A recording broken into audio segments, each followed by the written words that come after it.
Thank you, Singano. And now I would like to also introduce Martin Pepper, representative of the Graduate and Professional Student Council.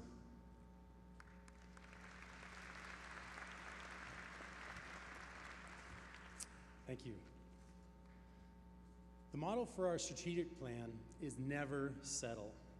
When I first heard this, I thought, well, that's kind of an odd statement, but it's extremely powerful. When you get that little voice in the back of your head, make sure you always whisper those little words if you ever have any seeds of doubt, and live by them. Because people have always said to me, oh, you can't do that. That's impossible. Or even, what are you smoking, man? But I did it anyways. And you might be asking yourself, well, who is this clown? What did he ever accomplish? And you're right, I'm not yet famous. I'm not rich. And heck, all these clothes underneath this gown I bought from Goodwill, and for crying out loud, I still live in a garage. But there are two things I've done relentlessly. I've always pursued what I'm passionate about, and I have never settled. And this is just some friendly advice from a fellow Wildcat. But let me give you two quick examples of how not settling has helped me. When I was in high school, my goal was to swim here just like my older brother. The conversation with the U of A coaches were, you're not even close to being fast enough just to walk on our team. And it was like, ouch. But I didn't settle. I spent the next year after I graduated working as a janitor while swimming up to 13 miles a day and still living back in a garage, just trying to get fast enough. And the next year I did, but just barely. I was just fast enough to be the slowest swimmer on our team. But by constant working, by my sophomore year, I was able to win what was then the Pac-10 swimming championship. And then with the same fervor, thank you. Thank you very much. With that same fervor and that mantra, the last year I was able to actually win the 100 butterfly at the NC2As. And that was against a world record holder and our Olympian going to the Olympics. Thank you. And it would have been really easy back in high school just to basically give up after getting all those rejection letters and the doors slamming in my face like all my buddies did. But I made that conscious decision to stick to my crazy dreams and not settle. And then 4 years ago, after I was done couch surfing my way around the world, I got into the PhD program here in geosciences. And I kept my stubbornness a secret. I didn't want them to know how dedicated I was to my weird, outlandish dreams. And so I finally unveiled my dream projects to my PhD community. And they were begging me, please take on something what they considered a lot simpler, something that you could get done in 4 years. And they'd ask me normal questions like, for this, do you speak any Spanish? And I was like, not a word. And they're like, do you really know what you're getting yourself into? And I was like, not really, but it sounds pretty exciting. And they finally were like, well, okay, let's take this to brass tacks. What if you get put in jail or you get in a serious accident?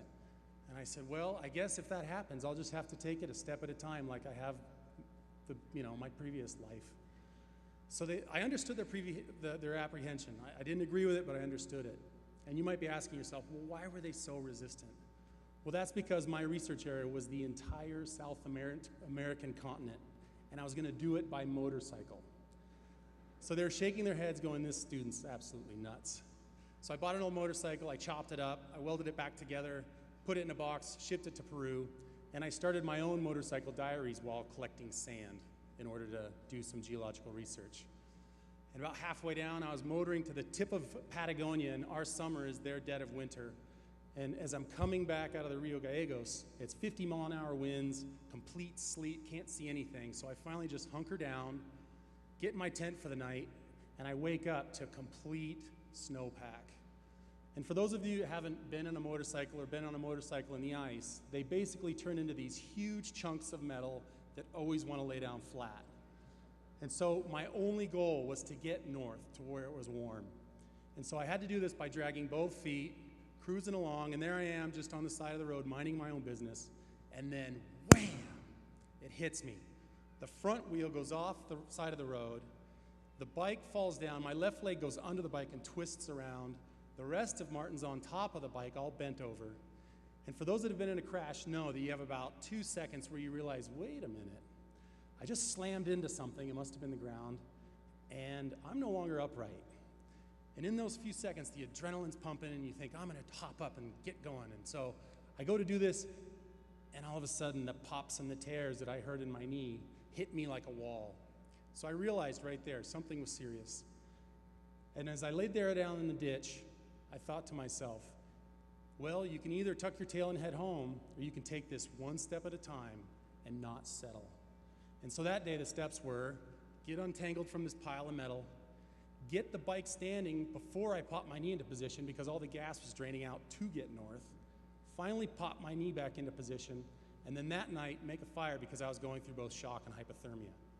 But then every day after that, I would wake up, take it one day at a time, and at the end of all this crazy PhD project, it was 7 months, 30,000 miles on motorcycle, one knee surgery later, and I have this trip and a crazy amount of data on the South American Andes. And that was by not settling. And so whether you guys have been here for 2, 4, 8, or me going on about 12 to 13 years, you are all wildcats for life. And as wildcats, you must hear that little voice in the back of your head saying, never settle.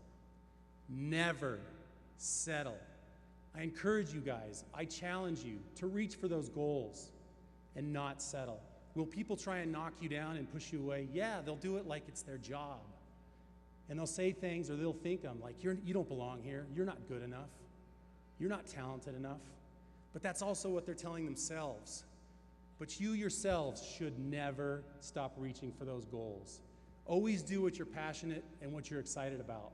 And that means as you go through life, you can live with no regrets. Possibly some synthetic appendages, but no regrets.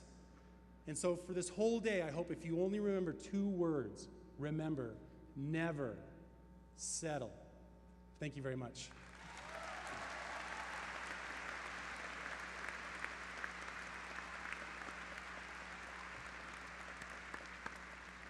Thank you, Martin.